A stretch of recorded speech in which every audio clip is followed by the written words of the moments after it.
gabi mga kaspero. Nagmi-meeting muna kami kung ano yung papanain namin. Yan, si Master Dudoy. Yan si Master Kyle. Yan si Master Rex. Yan, yung bantay natin si Kakams, ang pugi ng Q-Lodge. Yan yung mga buya natin. Ayos na. Pana. Yan, no? Styro, ayun. Sana mapuno ulit natin yan. Yung puwet. Kita-kits tayo sa laot.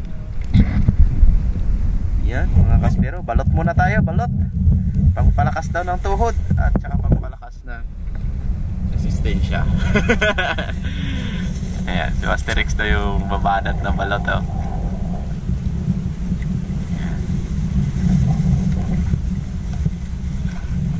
Kain muna tayo mga kaspero bago dive. Mga kaspero, ito yung binamano natin, yung mas ni Master Rex. Kasi habang naghuhugas siya sa taas, nahulog. Ibuti nandun ako sa ilalim at saka wala namang agos, kaya nakuha natin.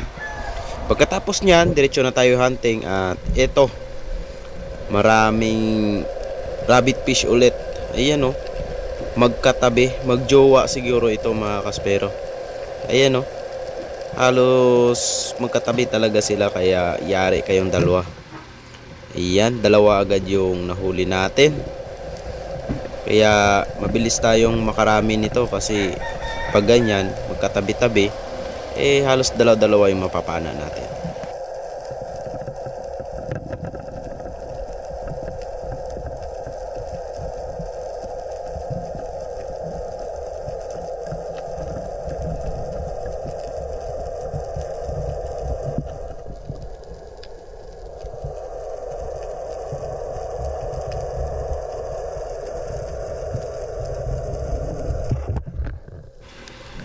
Ito naman, may nakita tayong isa. Nag-iisa, walang jowa, kaya yari ka ngayon. Naalala ko, ito yata yung pinana ko na isang gabi kasi sa buntot yung tama. Dalawa silang magkasama kaso nakawala. Kaya ngayon nakita ko, yari pa rin siya, wala pa rin siyang kawala. Huli pa rin natin mga kaspero. Ito naman mga kaspero, nag-iisa ulit. Solo flight siya. Ayan, oh. Napakaamo ng isda na ito mga kaspero pag na ilawan natin.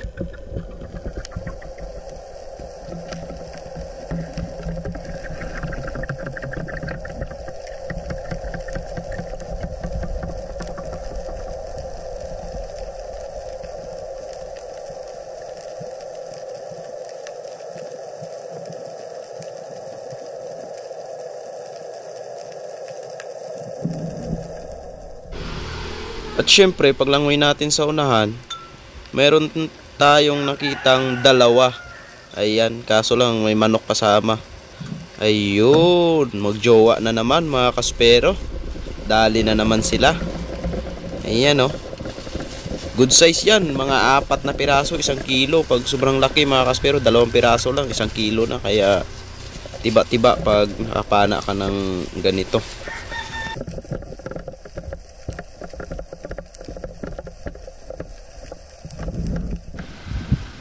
Eto, magjowa, kaso parang imyo. Kaya paglalapitin natin tong dalawa na to. Ayan, para magsama sila at syempre papanain na natin. Ayan, no, dalawa na. Oops, parang alis pa yung isa. Ayaw magbati nilang dalawa, kaya ayan, inihilot-hilot natin kaso ayaw talaga, kaya isa lang yung papanain natin. Maubusan na tayo ng hangin. Ayan, babalikan na lang natin yung isa na yan. Tigas ng ulo eh.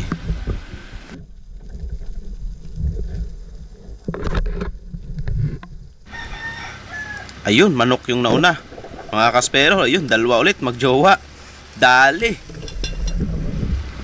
Ayan, dalawa ulit. Grabe, nakatatlong beses na tayong nakadalwa. Sana madagdagan pa para makarami tayo mga kaspero.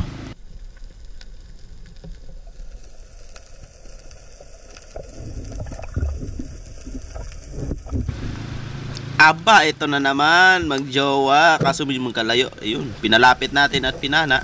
Magkasama ulit silang huli, mga kaspero. Dalawa uli. Ang sarap sa pakiramdam pag ganitong karami yung isda. Dalawa-dalawa lagi. Ayan oh. Tuloy-tuloy yung hunting natin ito kasi nakikita ko marami sila, mga kaspero. Ayan oh. Magkatabi ulit, magjowa talaga ito. Kaya yari na naman silang dalawa. Ayun. Na-spine shot natin yung isa, kaya yung isa lang yung lumalaban. Ay, parehong spine shot, kaya hindi nakapalag. Mga kaspero, ingat tayo pa sa ganitong isda. Kasi pag natinik tayo nito, ay napakahapdi talaga. Kaya ingat-ingat lang, lalo na sa ating mga night divers.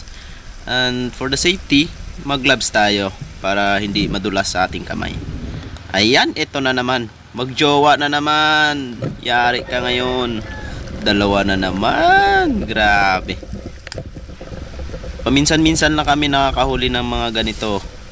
Pag season nila, napakarami, kaya kailangang harvestin, mga kaspero. Ito, dalawa uli oh. Ayan. Hindi tayo bigo ngayong gabi, mga kaspero. Napakarami nila, kaya titirahin natin ang titirahin nito kasi mabilis din ito sa bentahan. Daming bumibili nito at syempre masarap din naman to ibislad, kaya hahantingin talaga natin ito kasi pag inabot na tayo ng mga 3 araw, eh lalakas na naman yung agos dito sa spot na to, hindi natin mapapana sila. Kaya habang wala pang agos, eh harvestin na natin, pero hindi naman totally harvest kasi yung mahuhuli natin eh kung ano lang yung makikita natin. And ito, may iba naman tayo, nakakita tayo ng isang manitis o timbungan o mas kilalang goatfish. Kasi sinasabing goatfish ito dahil may parang balbas dito sa ilalim ng baba. Ayan, may makikita tayong dalawang parang sungay pero yun yung balbas nila. Ayan o. Yan, mga kaspero, kaya sinasabing goatfish. Pero kinasa ko ulit yun dahil may nakita tayong danggit sa unahan. At yun, napana natin. Bali, dalawa ulit yung naiahon natin. Isang goatfish at saka isang rabbit fish.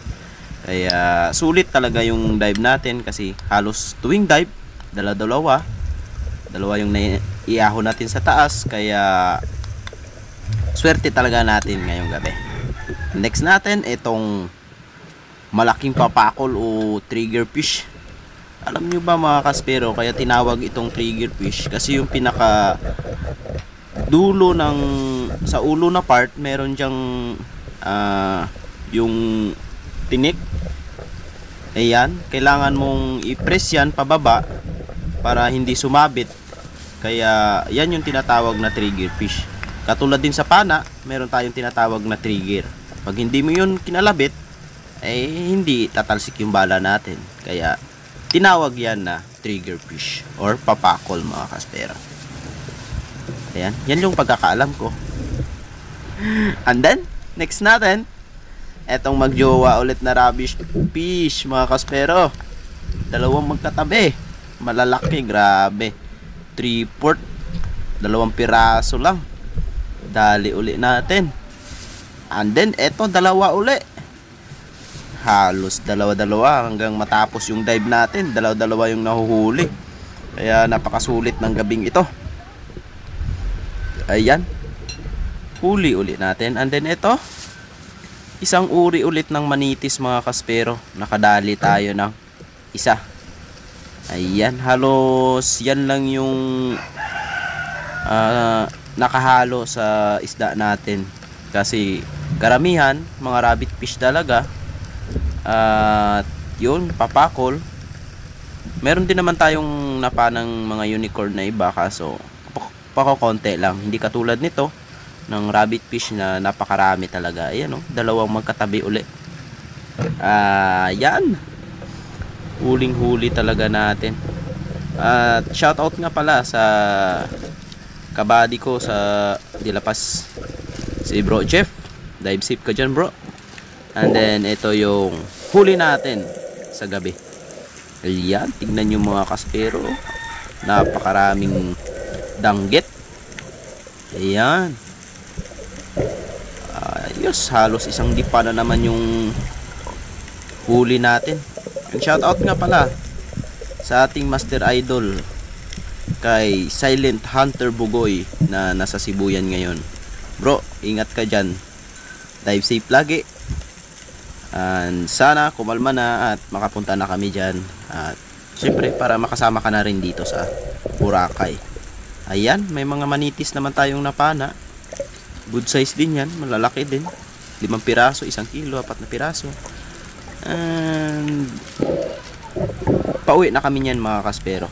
Bali na puno naman namin yung styro. And kinabukasan, ito na yung huli natin. Binibenta na. Ayan.